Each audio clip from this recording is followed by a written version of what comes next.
Ted confronts his ex-friend Carlton about his ex-wife Nicole.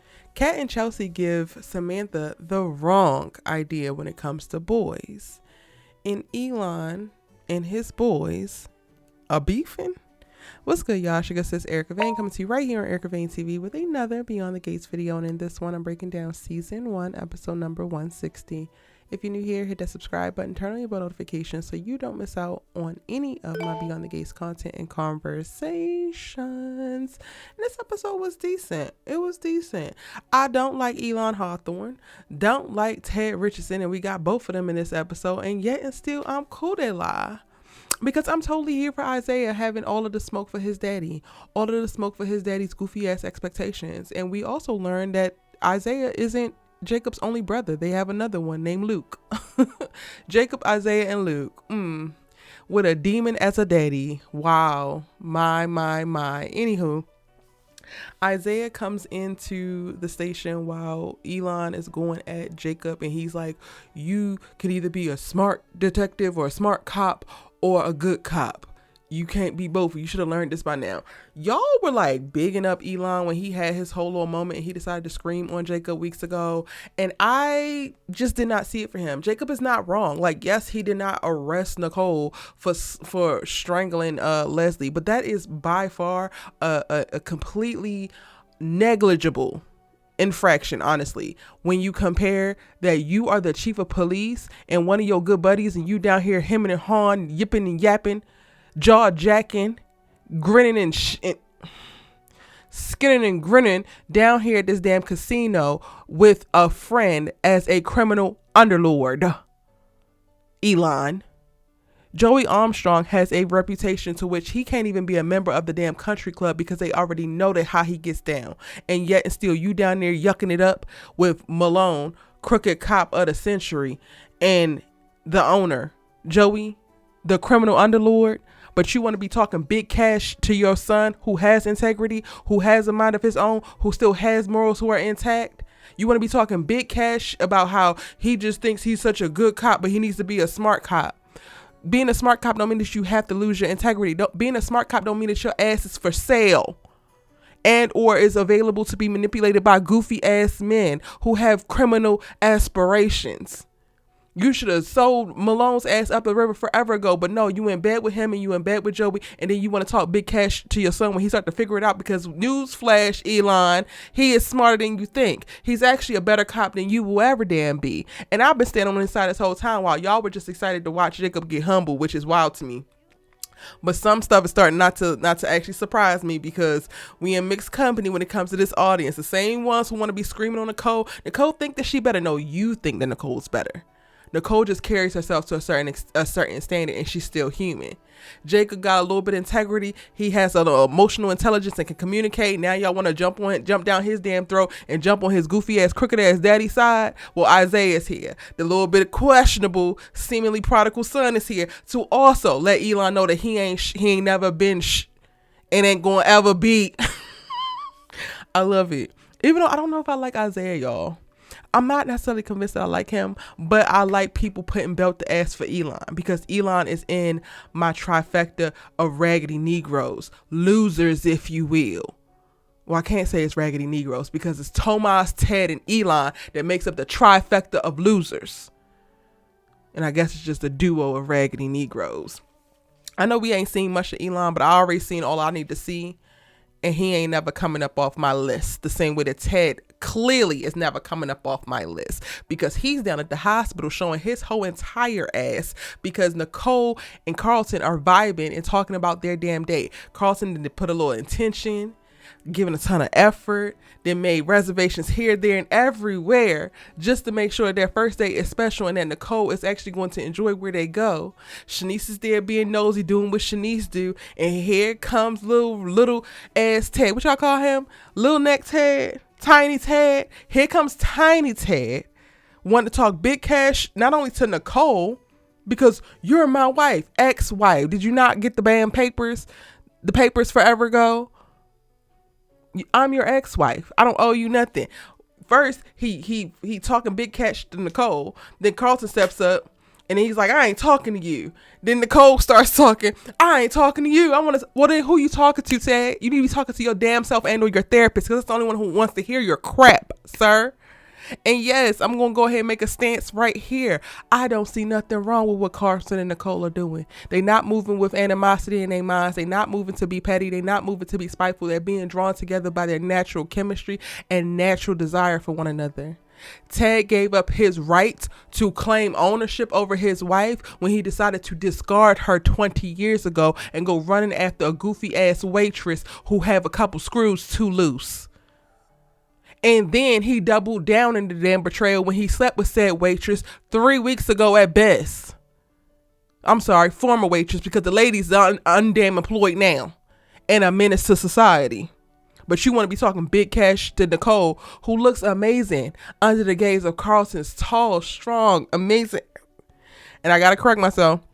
2 weeks ago, I did a live and I was like, okay, he's his partner at the clinic, but maybe not at the hospital, because up until this episode, y'all, we had never seen Carlton actually function in the hospital. In this episode, he's doing a little surgery. He's giving a little substance to his profession, because he is a plastic surgeon just like Ted, but this is something for the betterment of this patient's life. The patient was struggling, I think, with a form of cancer that created issues. He was able to drain certain things. They did a little bit of doctor talk. I loved it. But yes, he does work at the hospital, so I can't even say that. But I'm just gonna stand on, I don't give a damn. I'm gonna stand on Ted don't deserve no damn loyalty. Y'all be bending over backwards. Y'all's pick me chip be over activating. I'm sorry, it does. I gotta call it like I see it. I can still love you and tell you the damn truth about yourself. Your pick me chip is over activating when you come to like defend Ted's honor. Ted stopped being an honorable man when he consistently lied to his damn wife. He stopped being an honorable man when he decided to cheat on his wife while she was miscarrying babies that belonged to him, instead of going to seek out help, instead of talking to her, instead of doubling down on the same marriage that he claims that he wanted so damn bad. Ted stopped being honorable when he pursued the relationship with his new daughter over cultivating and reestablishing relationships with his current kids. So the kids that he's known his whole damn relationship. Ted don't get no damn sympathy out of me, and him bucking up on Carlton done did nothing but make me want Carlton to bat him in his and Nicole, real quick, girl, because I get talking big cash to Ted. I get telling Ted that he's acting a fool. I don't understand the whole, where's the Ted that I knew? Girl, he's been lying to you this whole entire time. It was a mess. That man didn't exist. Ted talking about something, well, that man didn't have a reason to fight. That man wasn't caught in his goofy ass lies and could potentially lose you as a woman, I guess. But you have always been him. That Nicole is just now meeting who you actually are. When the circumstances aren't optimal, when everything isn't working in your damn favor, and you can play good guy, you can play integrous man, you can play great father, because she made it easy for you to do so. But then when she pull herself out the equation, she get to see you for who the hell you are versus who she believes you to be. But then when you turn that to Carlton and you break off your date with Carlton, you don't want to go on a date with Carlton no more. Carlton did everything except for slap shit out of Ted. I'm just like, girl, he should have bet him in his and you ain't gonna give him a date. I would have threw the coochie at him after handling Ted's ass. He handled that perfectly. Ted was the one in his face. Ted was the one out in all y'all's damn business. Shanice stopped them multiple times like, listen, y'all sure y'all want to do this here? Even though she was being nosy. I said to Shanice, go do something with a damn patient. She was eyeing them like, oh, this is the real tea going down. Absolutely. How this is going to turn into Shanice and Ted dating, I don't know. But Shanice, this should show you that Ted is a loser that nobody wants, and you should not be one of the people, one of the nobodies that now want him. Please. Back to what we talking about. Child, so by the end of the episode, Nicole storms off. She ain't going on a date with Carlton no more. He gonna have to figure out how to get her back. And I'm like, well, Ted was the one that was wrong here. Y'all actually weren't doing nothing wrong. The chemistry is great. The energy is great. The synergy is great. Look at that man in them scrubs. Girl, please. You can look up to him. Girl. Nicole, don't piss me off. Miss Mamas, please. And then over at Uptown, child. Why they at Uptown doing more work? A point that Chelsea points out, but it's also because Kat wants to run into Isaiah Hawthorne, And she's like, oh, you got a thing for him? I think she do, y'all. I don't give a damn what Kat talking about. And I ain't mad at it. I'm not necessarily feeling Isaiah just yet, but I'm definitely feeling his ass more than Tomas. So if you got to drop his ass to take him from Eva before Eva gets started, absolutely. And Chelsea clocked all of it. Girl, you just trying to get back at Eva.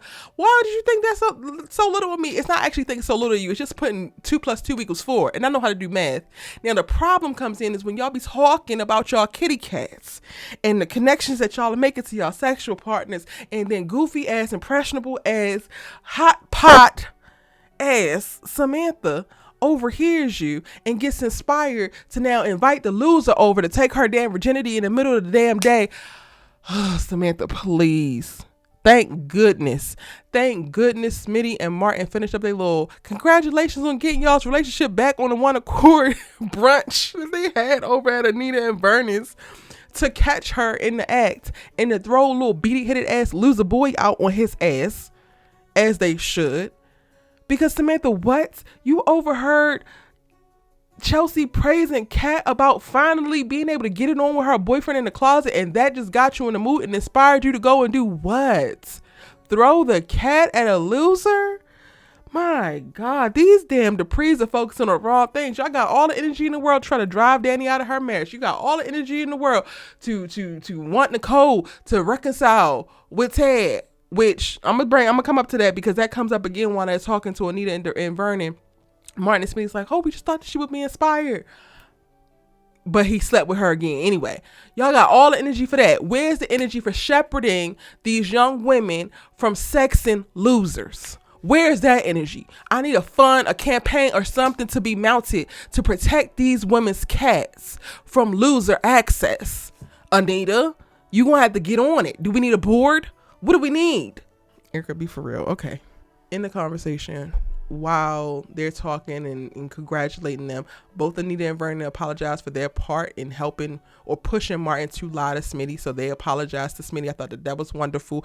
But the thing that slid by when Vernon said yes, because, after Ted's most recent incident, that was it. And he's going to have to lay in the bed that he made. And then Martin don't follow up with what most recent incident? Because y'all been on, you and your damn husband has been on your mama's back about forgive Ted. And y'all don't even know that he recently slept with this woman. But they brush past it. Maybe he going to ask later, but I doubt it now that he's distracted with Samantha throwing her cat at a loser.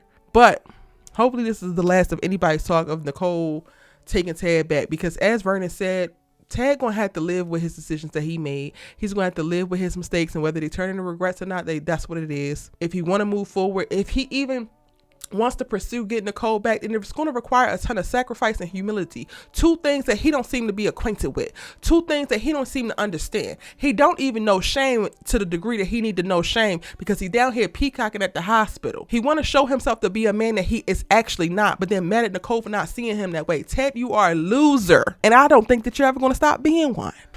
And last but certainly not least, on Ted's ass, don't you ever enter a conversation talking about something, what you gonna have Laura setting you up on Tinder dates next, as if she's not supposed to get her ass out there, throw that cat if she like, throw that ass in a circle if she damn like, and smile and grin up in whoever's face if she wants to. You get to slide up in whatever the hell that you want to slide up in. She ain't slept with nobody different in 30 damn years, and you want to be talking about a damn Tinder profile. Meanwhile, you impregnated a lunatic. Theodore, go to hell. And with that said, y'all, let me know what you thought about the episode in the comment section down below.